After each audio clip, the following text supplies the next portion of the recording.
Hey man, they still obsessed with Kyle Pitts, man. They still talking shit on my guy. Y'all know me, man. Y'all know I fuck with Kyle Pitts. They hate on this man. They love talking about him, but they don't love giving him no prop. They don't like, you know what I'm saying, talking positively about him. So see what these jokers gotta say today, man. You know what I'm saying? And now they trying to say we about to trade him. Let's see what they on, man. Damn it. Penix took over the starting gig from Kirk Cousins in Week 16, and he wasn't afraid to push the ball downfield.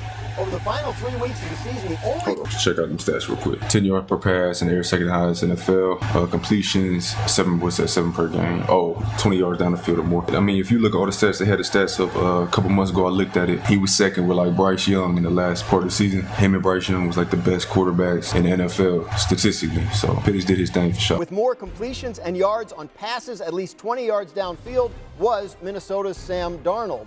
And it was a limited sample size, but Penix averaged more than 10 air yards per attempt last season. Among quarterbacks with at least 100 passes. The fact that they threw it downfield so much and believed him so much without knowing the entirety of the playbook, not having no relationship with the receivers, man, that shit go to show. If that's how he started off, what you think he gonna do in the next year? And they hating on Pitt so much. Yes, he's injured right now a little bit, but bro, come on. They gonna tap in and get right. Come on, man. Only Indianapolis Anthony Richardson averaged a higher rate. So, being it's Penix's show now there in Atlanta, what do you want to see from him? He got to do it. He got to do it. Yeah, what we saw from Penix last year is really what we saw from him in college. He has a cannon, right, attached to his left shoulder. We knew that. It's reflected. Got a little yellow fever right there, huh? In those stats. Boy, did it show up on the field, and it was quite a contrast to Kirk Cousins. His ability to just throw to any part of the field was remarkable and is his greatest attribute. Where he needs to get better, there's a few things, but one thing that I think is really important is he has to throw more to the middle of the field. Only 44% of his throws were between the numbers. That was the second lowest rate in football, behind only Justin Fields last year.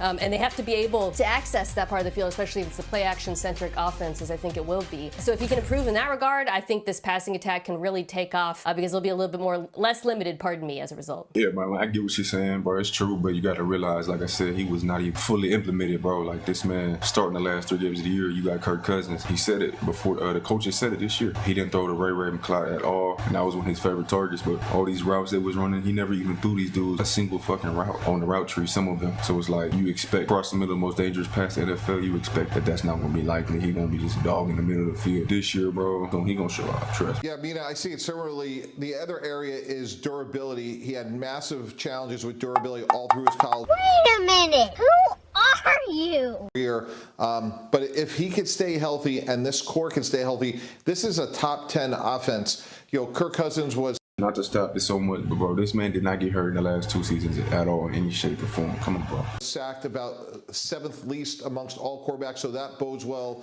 in terms Kyle of blind can be. See? Mooney, that man was wide open right there. 15 yards a catch. And ball. then London, he's had over 15 touchdowns in his career. Hopefully Kyle Pitts can get back to where he was as a rookie. And obviously with Bijan Robinson, they can run the ball. So they have pieces all through their skill sets. So the big Tyler. second year league Bulldozer. do with the full off season with Zach Robinson, and most importantly, can he get through 17 games? Jeremy, what's going on with Kyle No, that's Pitts true. right That's the now? only thing I'm worried about too. Heading into the last year of his contract. Been thinking about that lately, man. What do you know? Well, Dan, Atlanta seems to be open to the possibility of trading Kyle Pitts at this point. They won't force the issue, but as one source told me, if there's a good enough offer, this will probably get done. And so Kyle Pitts is not requesting a trade. I'm told he's open to staying in Atlanta. It's nothing of that matter. It's just he's at least thought about the options because, you know, they haven't had the best quarterback play over the years with what he's had in Atlanta, and he's probably going to be the 3rd or 4th option this year. He's in a contract year, so a new change of scenery could be welcome. Bro, real shit, Pitts don't run the same. The last 2 seasons after the injury, he has not run the same. You watch this shit.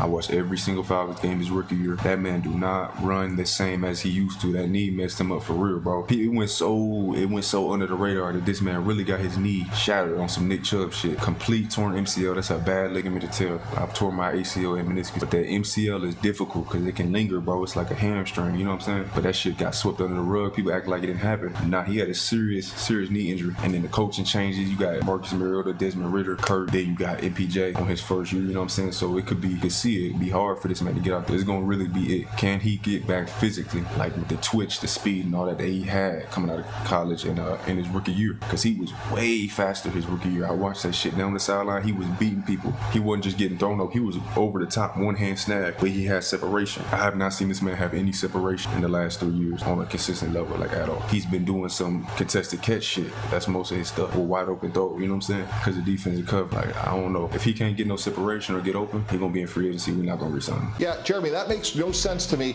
Here's a team that gave up a first-round pick next year to draft James Pierce. Obviously, this is a huge year. They were disappointing by only winning 8 games a year ago, and it just seems inconsistent to me with everything else they've done this offseason to trade away a player that, again, he's been inconsistent given some injuries and otherwise, but I would certainly hold on to him. You exercise the 5th-year option. Doesn't mean you have to give him a long-term deal, but that would surprise me if they would trade him at this point in the offseason. They'd also be selling low, right, Mike? I mean, he's coming off of his worst season as a pro, and there have been highs that have been tantalizing. We feel a little bit like Lucy with the football when it comes to Kyle Pitts, though, because the second you start thinking, okay, this is going to happen, the reason why he was drafted where he was, and then he just disappears for games. I'm in agreement with you. It doesn't seem to match their timeline per se.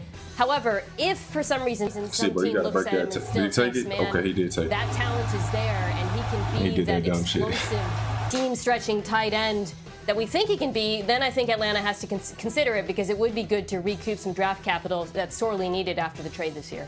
Who would that team be? Meaning, like, if they decide they want to move on, like, is there a team or two that makes sense to you for him? The Chargers are the team I associate with every tight end, but this would be a bit of an odd fit in some ways because they seem to want players who can block, which is not really Kyle Pitts' game. That said, as more of a pass-catching tight end, he does pair well with their existing group. Will Dissly's a very good blocker, and they do need more verticality, which he would bring to that offense. Look, bro, Pitts ain't getting traded, dog. It makes no sense, like you said, because the timeline. I'm a big Pitts supporter and big fan of Kyle Pitts. I would hope we wouldn't trade this man. You got to keep him. I think even if he has another, like, whatever year, you re-sign him again, give him like another 2-year, 1-year low ball. You know what I'm saying? Try your best to bring him back, because that's too much talent, bro. Gotta get the most out of it. You already had drafted a man number 4 overall. You just hand it out to somebody, he goes off, you're gonna feel stupid. You know what I'm saying? So try to work with him, man. Give him some time to come back. But I'm hoping for the best, man. Y'all let me know what you expect out of Kyle Pitts. Are y'all going to draft him in your fantasy this year? Let me know. I got some underdog draft fantasies coming up, so I'm gonna see if I'm gonna take a plunge at him, man. But till next time,